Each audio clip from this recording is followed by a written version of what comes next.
नमस्कार मित्रांनो, स्पाईन कनेक्टच्या नवीन भागात तुमच्या सगळ्यांचं स्वागत आहे.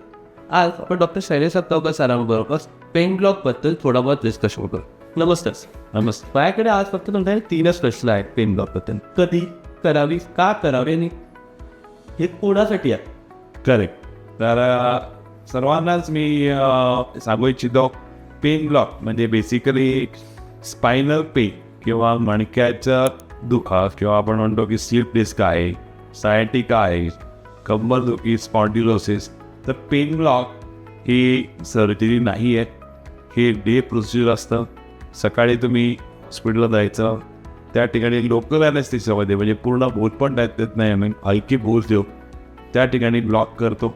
इंजेक्शन अंडर इमेज इंटेन्सिफायर आम्ही करतो. आय म्हणतो की जे एक्झॅक्ट बघून लोकेशन की जर तुम्हाला त्रास L4-5चा आहे त्या ठिकाणी आम्ही एक्झॅक्टली बघतो. You can just mean here की या ठिकाणी मी बघतो आणि तो बरोबर त्या एरियाला आम्ही टॅकल करतो की रूट ब्लॉक किंवा जर फॅसेटला असेल तर त्या ठिकाणी आम्ही टॅकल करतो. तर हे basically very specific focused blocks असतात आणि young patients, middle age, elderly हे सर्वांच्यासाठी लागू होतात. पण त्यासाठी काही क्रायटेरिया आहेत की असं किंवा आपण करू शकत नाही.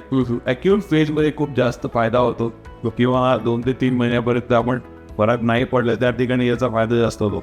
पेशंट सिलेक्शन हे सक्सेसचं की आहे असं मला वाटतं. सर, जसं की सांगितलं त्या आयडियल पेशंट्स कोण आहेत? सगळ्यांनाच सांगितलं तुम्ही म्हणतात का आयडियल काय कंडिशन आहे याचं? काय कंडिशन आहे तर मी 4-5 कंडिशन खूप कॉमनली आहेत त्या सांगतो की एक तर डिस्क प्रॉब्लेम्स, आपण जे म्हणतो ना हलकी डिस्क पाहिली, हलकी मध्यम, ज्यांना सर्जरीची गरज नसते पण त्रासही कमी होत नाही. That's number 1. Second, radiating pain, त्रास पायात चालला आहे, कमी होत नाहीये, आपण त्या ठिकाणी रूट ब्लॉक करून हा त्रास कमी करू शकतो. बऱ्याच लोकांना, यंगस्टर्सना, स्पोर्ट्समन्सना फॅसेटला आर्थ्रोपॅथी असते की ज्या ठिकाणी आपण म्हणतो की खूप पेन होत आहे. यंग पेशंटना नायसिस, आपण स्पॉन्डिलोलायसिस की ब्रेक असतो आणि स्पोर्ट्समध्ये वगैरे इंजुरी झालेली असते त्या ठिकाणी आपण लायसिस ब्लॉक करू शकतो. एल्डरली लोकांच्या म्हणजे फॅसेटल पेन खूप असतं ज्या ठिकाणी विअरेंट येतात त्यामुळे फॅसेटल ब्लॉक करू शकतो. आणि बऱ्याच पेशंटमध्ये आपण सेक्रुलिया, ज्या ठिकाणी की असं लोअर साईड ऑफ द, ज्या ठिकाणी हिप बोन संपतं आणि लोअर मणका असतो त्या जंक्शनला पण बऱ्याच लोकांना पेन असतात. तेव्हा सेक्रुलिया जॉईंट बोर्ड तर आम्ही इन कंजंक्शन विथ रुमॅटॉलॉजी आम्ही डिस्कस केलं होतं त्यावेळी त्या ठिकाणी पण हा ब्लॉक करू शकतो. आणि मोस्ट कॉमनली न कोणाला सांगणारा पेन जो पेशंट असतो तो पॉक्सिस म्हणजे मागचं हाड किंवा टेलबोन पेन, तर त्या ठिकाणी पण पेन ब्लॉक हा खूप इफेक्टिव्ह असू शकतो. इन आवर एक्सपिरियन्स मी जवळपास आता 15 ते 17 वर्ष ब्लॉक्स करतोय.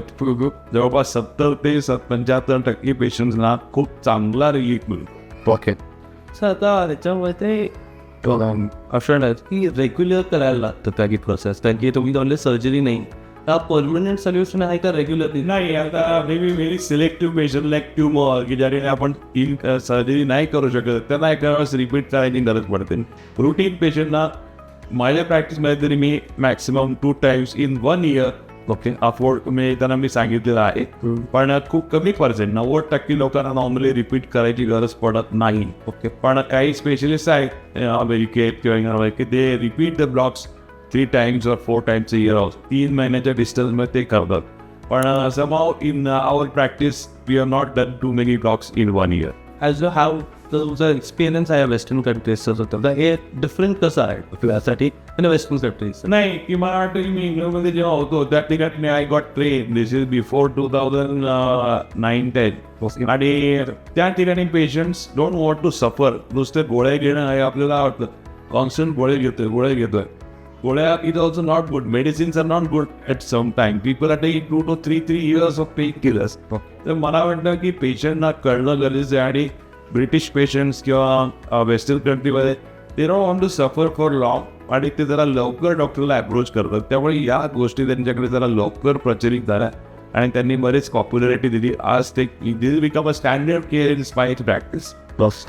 आणि त्याचं पण त्यांना 2 दिवसात आपण रिपिटेशन, 2 टायमाचं पण रिपिटेशन आहे ते किती फ्रिक्वेन्सीने आपण? नाही, असं इट इज पेशंट स्पेसिफिक. मला असं म्हणा की patient around 3 to 4 months time is a good time in case someone is persistently fit. की शॉर्ट टर्म मला बरं वाटलं, डॉक्टर 2 महिने बरं वाटलं, वापस त्रास सुरू होते आणि खूप त्रास होतो, गोळ्याची नाही फरक पडत. They are the ideal patients to repeat the loss also. And I want to really disturb this की आपला हा पर्मनंट सोल्युशन आहे बघतो.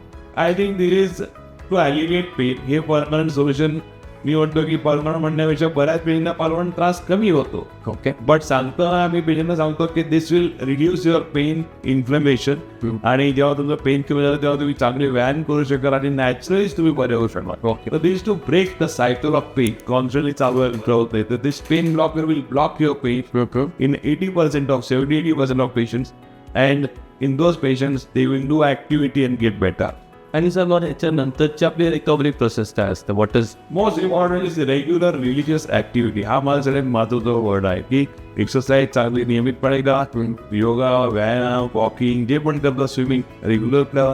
कारण समथिंग की मुलाला तुम्ही परीक्षा दिल्या सांगितल्यानंतर तो परीक्षा सेक्टर पर्यंत आपण घेऊन जाऊ शकतो, पण नंतर परीक्षा त्यालाच लिहावी लागते.